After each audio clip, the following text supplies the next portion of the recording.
Maybe I will take. All right, so here we have Saeed and Miriam for the best documentary film of the year. Congratulations. Thank you. Pleasure to be with you. So yeah, we had a couple of questions for you. So what made you go into filmmaking originally? Into filmmaking originally. Do you want to start? Yes, I can start.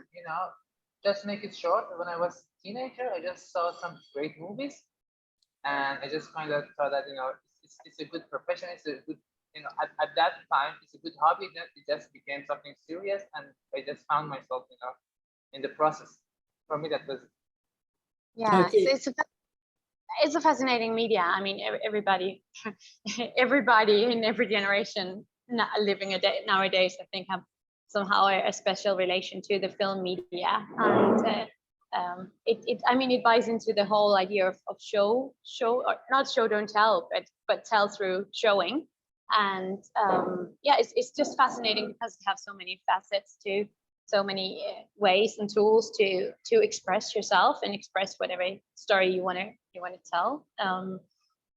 For me, it was Copenhagen Docs that opened my eyes to documentary media. I remember just like going from cinema to cinema, from universe to universe, and being fascinated by the idea of in a cold, dark Danish Copenhagen winter, you can like live all these different universes throughout an evening, and it made me really hooked on wanting to tell my own stories or be a part of a team doing it. So yeah. Nice. So it has been a passion for a very long time, from what I understand.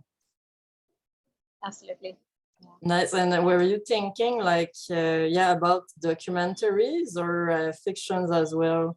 Are fiction like in your line of work as well? Or for now, it's mainly documentary? Just for now, just working on documentary, but of course, because all the filmmakers, they have some temptation to make some fictional movies too. It's not something easy to hide. But for now, because there are many interesting stories around us, just keep making some documentaries, and let's say for now. But of course, we got some bigger projects, but one by one. Okay, yeah, one project at a time. Yeah. And I mean, also when you do documentary, you also have to do make a lot of subjective decisions, which automatically give even the most objective documentary a subjective touch. So in that sense, the whole idea of thinking documentary as something that is 100% the opposite of fiction, I think is also something you will realize when you produce it is quite inaccurate. So by that, the fictional process is also a part of documentary, as you make some personal decisions of what to use and how to portray things and where to film, which frame, what time. There are many things that comes in that. Awesome. So we can see all that work on Game Over, by the way, or like on the different framing, composition. It was really well made. So congratulations for that as well. Thank you. And personally, what is your favorite movie and why, or documentary? Oh, it's a really hard question, but for the movies, for instance, for me personally, I always love 70s and 60s classic ones. That's when I start watch movies, not professionally, but with more concerns, with more how can I say, in the way that you fell in love with something. But let's say, for instance, personally for me, I just started with some Peckinpah, Western movies, classic. Then I was introduced with Scorsese, Coppola, Woody Allen, and the golden 70s generation of US cinema. But when I started to watch documentaries, there was just one specific documentary, which was something like a wow masterpiece. The name was Book Dreams. It was about a filmmaker who follow these subjects for, I don't know, 10 or 12 years. And there was a black boy who wanted to be an MBA star, but at the end he failed to go to MBA, and that was something that super touching. But that was Okay. 3.5 hours movie, and when I watched that, I kind of started to to concentrate on watching more documentaries and so on. Okay, great, awesome. Thank you. And how would you make your last documentary better if you could, or your last movie? If how we could, I mean, yeah, what other, like, what different decisions we would have made, how we could improve it, Yeah. what, yeah. I mean, for Game Over, I guess there was a situation where you would wish you could have been there, but it wasn't possible because when things happen in real life, you cannot, for instance, one of our subjects went to jail, and situations like this, it was not possible for us to document, but they were very important, very, very important part of the storytelling. But you just have to accept that when you're following individuals around in their day-to-day life, you can only go so far as that specific moments allow. And then, of Yeah, course, you can exactly. try to fill out the gaps by narration, by adding other ways of showing what has happened in between. But it's always some kind of points that you feel missing when you are because you want to, at least we wanted to really have it as filterless as possible, with like letting the story tell itself rather than us pushing the story. And yeah, I guess that's, yeah.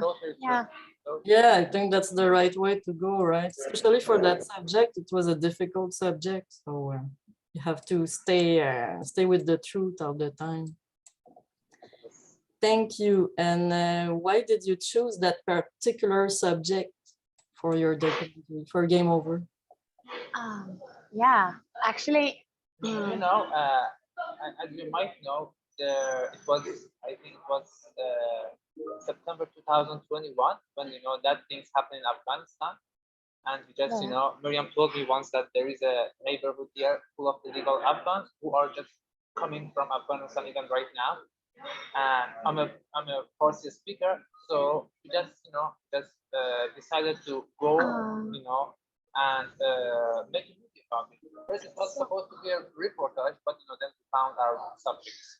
Actually, I remember I was in the media industry, working in the media industry at that time, and I was quite provoked personally by the sometimes insensitive, superficial way that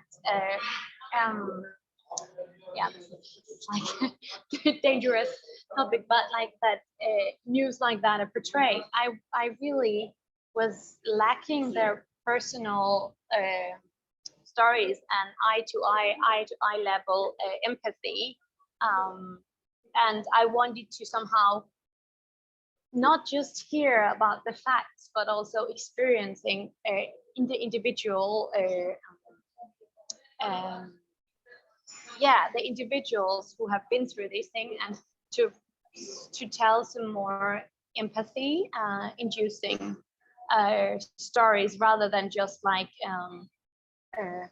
the fast-paced, superficial, war-oriented, politics-oriented media coverage. Yeah, it was more personal, right? A bit more closer to yeah. the persons. Yeah, exactly. And what do you think is the most important thing to know when you start a career in filmmaking or documentaries in general? Well, you're doing it right now. This is this is kind of our profession.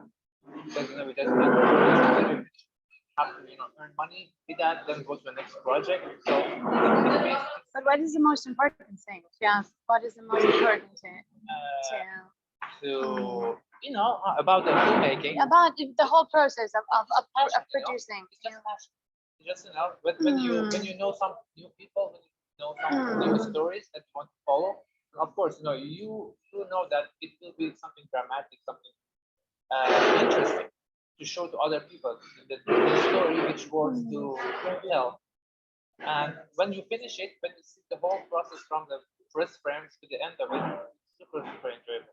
Yeah, I think also, to have a bigger picture ahead and to somehow have trust in that reality always have something interesting to offer to the world, because at some point when you're doing documentary, you cannot know what will happen. You don't know if there will be a story. You don't know if anything dramatic will come about always. But at that point, be humble. Really be humble towards life and let life unfold itself. I mean, we have had all kind of diseases and went through snowstorms, getting stuck in snowstorms, and I mean COVID and all kind of things as a part of this project that we just had to, some tough times where you somehow also have to remember that it is a privilege to get to be on the side where you choose to document, because when you cover sensitive topics like this, the people who are on the other side of the camera, they have no choice. So to find the importance and passion in the story you're telling will help you throughout the times where maybe consistency is necessary to keep going. Yeah, so it helps you to stay resilient, like your passion for your message. Exactly. Awesome, thank you. And can you give us a hint about your upcoming projects, or it's confidential? If it's confidential, feel free to not. I mean, so transformation or we just finished a new project. It's about another Afghan LGBT refugee who is living here, a couple. They're living here, and we almost finished it. We're in the post-production process right now. And besides that, we are working on another project, which is a movie into the movie. It's about a passionate director who doesn't know anything about making movie, but just wants it has another story to it. It's taking place in South Iran, and it's taking place right before all the political uprising, and it's like somehow silence before the storm, but also it's a look into the hopelessness of creative youth that are being limited by the regime's very rigid regulations, and how you get about that as a youngster in places where nothing happens. But it's kind of an absurd comedy too. There's more to it. Awesome. Sounds super interesting. Finally, a movie that is fun to watch after all this seriousness. Yes, something like that comedy. We needed that. Yeah. Awesome. Can't wait to hear about it. And where can we follow you and your projects right now? For the transformation, we have a website. You can, I think you can purchase that. Yeah. For the upcoming one about the Iranian director, we will launch the website as soon as possible. And then we're also working on a website for our production company, Karma Production. Yes. Okay. So hopefully soon we will be online with everything. Yeah. Okay, great. And if you want, you can give me the link to the website, and I can share it on our social media. Sure, absolutely, that would be great. I will send it to you with email. And just about the last question, can you explain a bit what is the situation in Afghanistan? Because it's directly linked to your to Game Over. You mean right now, how the situation is in Afghanistan? I would say I would find I'm not qualified to do that. It's extremely complex. I mean, it's based on the things we are seeing on the news, the situation right now is getting worse from the time when we started the project. And even right now, more people are coming. More people are getting out of the country, and they just restricted some laws, which is I can't say funny. And the economy, the poverty. When you and- say fun, just to clarify, when you say funny, of course they're For not instance, funny something if they I are. just heard that they just That's- prohibited all the women to go Yeah, to any yeah, schools or yeah, universities, something Tragic. like Yeah, yeah. that. And what else? I just heard that in the winter right now, the situation is getting worse. For instance, the poverty, there is the hunger, especially the hunger in all cities, even in capital, is expanding and people are suffering. Okay, Really so bad. that would explain why so much people are fleeing from their Exactly. I mean, the whole like the instability on so many levels is increasing, and at the same time, many Afghans are sent back from various countries yeah. around the world and deported back. So it's dark. It's very dark, and as you, I don't know if there's like spoiler alert, but as you know, one of our subjects are also in the end deported back, and yeah, and it has not been, we have not managed to track them down after that. So it's like sending, not really knowing what is happening to people, because there are many places where you cannot catch people online. So yeah. Okay. Thank you so much for being here today, for all your answers, and for the hint about what's going on in Afghanistan. And I think you did a great job. Thank you so much for your submission. And it Thank will you. be Thank you screened. so It will be screened in Montreal next summer. So I will send you the exact date when we will be. All right. Thank So you. thank you Thank you so for the much. great work and great contribution to spreading Thank you, guys. You spreading are different the heroes in it. So keep creating documentaries like that. Super important. So I'll see you for another film maybe. And take care until then. You Thank take you. care You too. too. Thank you so Thank much. you. Yeah. Bye bye. Have a good day. Bye bye. You too. You too.